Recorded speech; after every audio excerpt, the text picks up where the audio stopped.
ešte je tu jedna taká pikantná záležitosť, o ktorej som sa dopočul, čo akože tiež ďalšia osôbka, neviem, či už čo je stúplo do hlavy, alebo že či sa cíti stále taká strašne urazená, že potrebuje riešiť moju osobu a napríklad aj osobu mojej priateľky. Reč je teraz o tej stroskotanej existencii, o ktorej nebolo počuť už asi pol roka, odkedy skončila farma a odkedy jej skončilo na hlave asi 1 kilo polohrubej múky.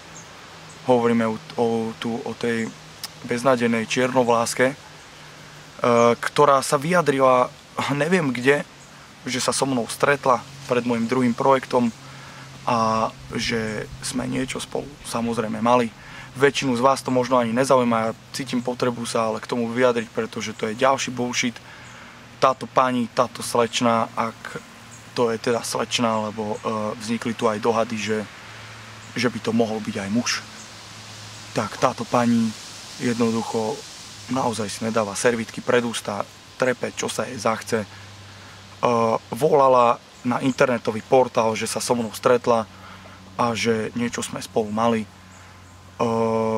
Keď je internetový portál naspäť volal, aby to teda potvrdila oficiálne, tak povedala, že jednoducho sa k tomu už nechce ďalej vyjadrovať, že ona to oficiálne dávať von nebude. Tak ja sa pýtam teraz otvorene, čo je na tomto pravdy, keď si niekto nútene žiada sledovanosť a voláva na internetové portály a do bulváru s informáciami, ktoré potom není ochotne sám potvrdiť alebo jednoducho autorizovať. Takže to sú úplné zbytočnosti, jednoducho neviem, prečo sa potrebuje, ak ste si všimli, ani nespomínam jej meno, pretože nepotrebujeme robiť ďalej reklamu. To určite ne, jednoducho ja už sa chcem od tejto do osoby, odtedy, čo som spravil asi jednu najväčšiu chybu v živote, absolútne dištancovať. Táto osoba nebola vonku, jej ksicht sa úplne stratil z povedomia ľudského.